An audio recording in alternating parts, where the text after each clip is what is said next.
The instructor in the course tells you of the vast benefits of meditation. So the third habit was meditating. And I struggled hard trying to meditate when I first started. I literally couldn't even last 1 minute. I remember struggling hard when I first started to meditate. I downloaded some of those apps, and within literally 30 seconds to 1 minute, I'd be so bored, I'd need more stimulation that I just opened my eyes and just cancelled the app early. Meditation became a beautiful thing, and it became so consistent in my morning routine. What meditation did for me, honestly, the biggest benefit, which is somewhat unexpected, it immediately significantly improved my diet. Perhaps you could probably connect the dots, but when I was researching meditation, oftentimes people were just saying, you know, it's mindfulness and presence, and you know, there's this benefit and this one. As soon as I became more mindful, I didn't want to eat that junk that I would usually be eating, and I got so much more pleasure and enjoyment from eating healthy foods. I remember before I started meditating, and along with mental illness, like mental health problems like depression, anxiety, stress, I was a big binge eater.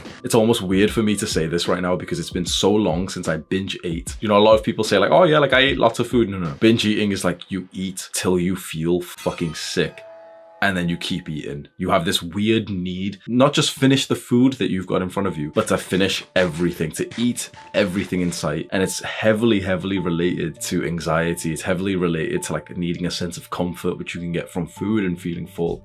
Trauma and abuse and things that mess up your mental health can truly make you do some like really crazy self-detrimental things like binge eating, like drug abuse, like self-harming. Meditation, I personally believe, is the single best thing you can do to improve on that. The list of benefits of meditation, and this video would be over an hour long if I actually told you the list of benefits. It's just one of those where it's almost like a weird, vague thing where you're not 100% sure if it's working. If I could give you one piece of advice right now, it's start meditating. You know, you follow one of those apps. The app I recommend is called Medito, completely free app. I'm not even like associated with them. I would download an app and I would just follow, you know, 5 minutes, 3 minutes, 1 minute every single morning, and just have this kind of perception that yes, as long as I'm doing this, I'm going to be making progress, and it will become clear to me soon in the future. Really relate yourself to like the guy who goes to the gym, does the workout, and then looks in the mirror and says like, well, I'm not any thinner, or I'm not any like, you know, more muscular yet.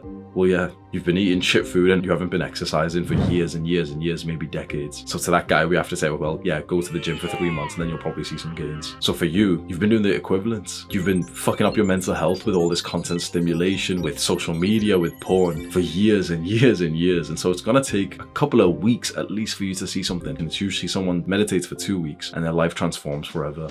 The fourth habit is journaling, specifically gratitude journaling. This is so simple. Literally just write down a couple of things that you're grateful for. This puts you in a very positive mindset because for once in your life, you're actually sat there and not striving to want anything else. You're not like thinking about anything else. You're literally just thinking, okay, what am I happy about? What am I grateful that is in my life? It's a very beautiful practice. And when you get more consistent, you'll find that you'll start expressing gratitude just throughout your normal day. It's kind of like a skill. And the higher you level up this skill by simply writing down things or just expressing gratitude or thinking about what you're grateful for, the more that it will just naturally come in. Imagine you just sat there one day and just randomly you get a feeling of gratitude that, oh yeah, I'm really grateful to be alive. I'm really grateful for my family. It's a very beautiful feeling. Then the second habit that helped me get my life together was reading. I know that I've already mentioned learning, but I'm going to put this as a separate one because I think reading and learning are two of the most important things that you can do as a young man. Reading is literally like such a high value skill that I'd say over 90% of young men aren't doing. If you're watching this video right now and you don't currently read books,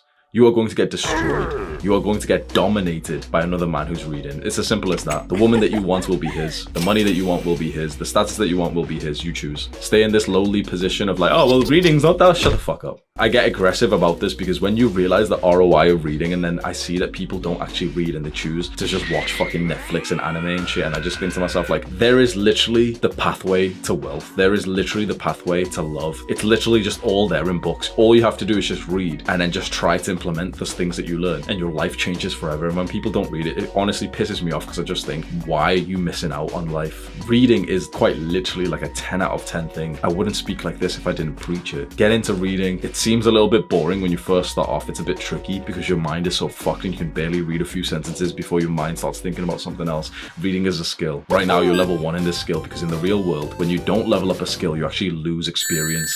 You need to like look yourself in the mirror and have a little bit of hatred towards yourself and say like, fuck, I can't even read. Bro, I read for like 3 sentences and my mind wanders. What a fucking disgrace. You need to have some aggression about this and literally say to yourself, what a disgrace that I can't and I will not read. What a privilege it is to read and to get the wisdom and knowledge from men who are better than us. And I choose not to read because it's not that fun, because it's a little bit hard. Slap some sense into yourself, pick out a couple of books and start reading for an hour a day, every single day for the rest of your life. It's that simple. This is literally how you become rich. I read the right book at the right time, and that changed my life forever. The book was The Millionaire Fastlane by MJ DeMarco. It's kind of like a new blueprint to understanding wealth and money. I read it at about age 21 when I was first starting to make money. Like, I was first like working full-time jobs after I finished university. I was trying businesses. And just because I read that single book, I never fell into the trap that the majority of, like 99% of people do, and they're okay making 2K a month, 3K a month. And like, you're probably thinking, wait, 2K is a month, it's actually pretty good. Bro,